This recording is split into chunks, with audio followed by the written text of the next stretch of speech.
Welcome back to the morning show here on Arise News. It's now time to take a look at news stories making headlines around the globe. A bill to regulate the use of social media in Nigeria entitled Protection from Internet Falsehood and Manipulations Bill 2019 has scaled second reading in the Senate despite the public outcry that greeted its introduction. The bill, according to its sponsor, Senator Mohammed Musa, in his lead debate, proposed a framework and system of regulation, control, and conduct on the use of the internet and various social media platforms in the transmission of information in Nigeria. He also said, in quote, "The bill is not an attempt to stifle free speech or dissenting views. It is rather an opportunity to address a growing threat which, if left unchecked, can cause serious damage in our polity and disrupt peaceful coexistence," end quote. He stated that much as the internet has numerous benefits, it is also used to manipulate information and spread falsehoods. Now, those points, obviously, there's going to be no argument with that. The internet, like anything else, can be used, it can be abused. But this surprised me because of that public outcry. There was a rejection of this bill from the public, and also the other bill, the National Commission on Hate Speech. People generally rejected these two ideas, and yet here we are in the Senate, and they've scaled through second reading. It's now been sent to the committee for further deliberation. But it surprised me, but I guess this is the reason why politics is such a numbers game. Yeah. APC is the majority party with about 63 seats. PDP has like 45, YPP 1. So I guess if all the APC senators voted along party lines, it will go through. I do hope that at the public hearing phase, something drastic happens, because the worry that it is to stifle our freedom of expression is a valid one. Absolutely. Well, I mean, having sponsored the bill and presented it before the Senate, the logical thing would be that it will pass through due process. So first reading, second reading, now it goes to the committee. But I hope that, members of the committee and other stakeholders will take special notice of the fact that there is a public outcry against this proposal. In 2015, a similar bill that was brought by Senator Baladin Naala, was opposed. And eventually the bill had to be withdrawn. But the only fear is that, we have now a National Assembly that is almost conducting itself after the fashion of a rubber stamp assembly, and does whatever the government of the day, the government in power wants. And of course, that the executive arm of the government, speaking through the Minister of Information, has made it very clear that a social media bill is a necessity in the light of the manner in which, in their own interpretation, many Nigerians have abused the social media. So even if they pass the law, eventually if the bill passes, well, the true test of a law is in its implementation. And the law is not being made for the senators. It's being made for the Nigerian people.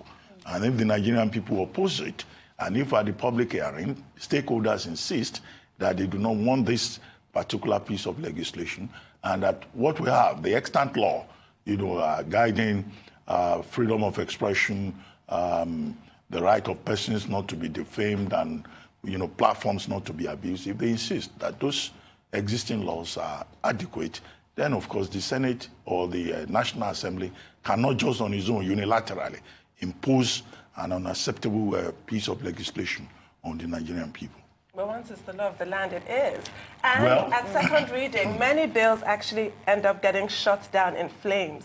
Once the sponsor stands up and reads his speech, a debate happens and the bill dies there. That is what I was hoping would have happened in this case. It's just a bit of a shame, seeing as there was such a public outcry. Yeah. So I do see why it comes as a shock. It has come as a bit of a shock to me as well. And I still stand by the fact that there are existing laws in place that are already supposed to attend to the issues that are being raised by the proposed bills. But hey, let's see what happens. I guess that's what has to happen at this stage. And it is a numbers game. It is a numbers game as well.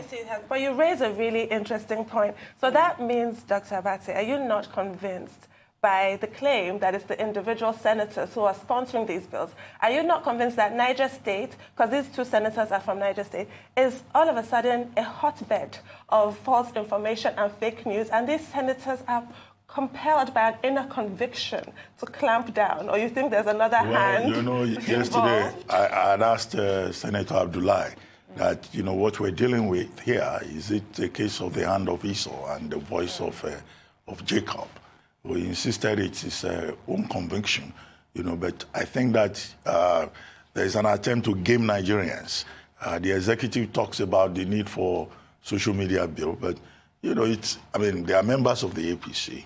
What stops the government? From the same state. Yeah, what stops the government from saying, look, you propose the bill, you propose that bill. Make a phone call and easily. Don't forget that these two senators, they are very staunch Buharists, if I may use that expression.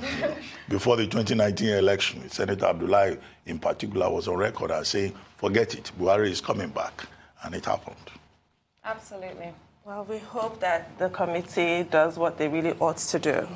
Now, Amnesty International Nigeria says the continued detention of journalists Omoyele Sowore and Agba Jalingo is a matter of shame for Nigeria. In a statement issued on Wednesday, Seun Bakare, the organization's programs manager, said Sowore, convener of #RevolutionNow movement, Olawale Bakare, an activist, and Jalingo are prisoners of conscience for their continued incarceration for criticizing the government. While Sowore and Bakare are still in detention despite the court order ordering their release, Jalingo is facing trial for criticizing the Cross River State government. The human rights organization alleged that the government has repeatedly targeted activists and journalists in order to stifle dissenting voices.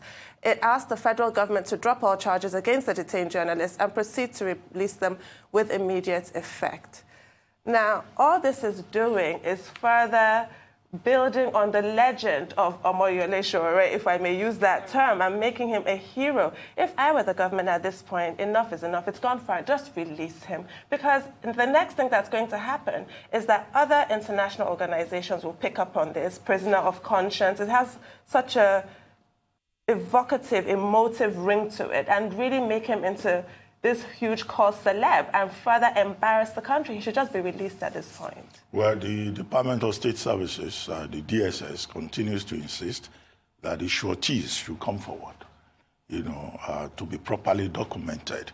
And in any case, I mean, that's a way of intimidating the sureties, because if you're a surety for Omoyele Sowore or Olawale Bakare, well, they don't seem to have a problem with Olawale Bakare. I don't know why they have not released him. They seem to have a problem with releasing Omoyele Sowore. But if you are a surety for Omoyele Sowore, will you go forward to be properly documented by the DSS? So the people are likely to feel intimidated. They may not willingly come forward, because the fear, of course, is, you know, the flight risk that the court already identified with regard to Sowore. Should that come to pass, it will not be a matter of the court. It will be a matter of the DSS just going after those sureties. So, but in any case, the court, in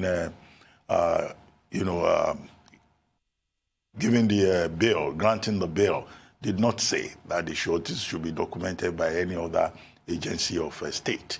So that's intimidation. They've also said that Sowore likes being with the DSS because they have a 5-star, you know, hotel. They have a 5-star facility that is like a 5-star hotel. Unbelievable. You know, and that you know, people who are detained by the DSS, that they don't in fact like to be released because of the way they enjoy. Even though he's hunger striking, right? Well, I'm just reporting, you know, some of the things we have had. So to the international community, all of this will look ridiculous. It will amount to the Department of State Services constituting itself, as Femi Falana SAN has argued, into an appellate court over the High Court that gave the order that these two persons should be released. For as long as, you know, Sowore and Bakare remain in the custody of the DSS against the order of the court, would, you know, the kind of point that Amnesty International has made be made, even by other, you know, organizations. So it's an embarrassment for the country. It creates for us an image problem. It furthers the perception, you know, that the government of the day cherry picks with, you know, orders of court, which of course flies in the face of the express commitment by some other, you know, officials of government that the government believes in the rule of law. Absolutely, and it's a situation that's only going to get a louder voice and a louder voice for as long as he is detained and for as long as Bakare is detained as well. So more international communities are definitely going to catch on to what is going on, and there are going to be more voices attached to the matter. So it's only in the best interest of the government to follow court orders and follow the rule of law. It's about time we stop cherry picking, like you said, because at the end of the day, there is nothing that you can stand on right now to really and truly tell the public that you have the right to continue to hold this man, and coming out with claims that are so ridiculous as far as saying that he wants to stay there because of five-star treatment is absurd, simply because we already have direct reports, even through people that have daily contacts with him, like Deji Adeyanju, who came on the show and literally said he is hunger striking until he gets out.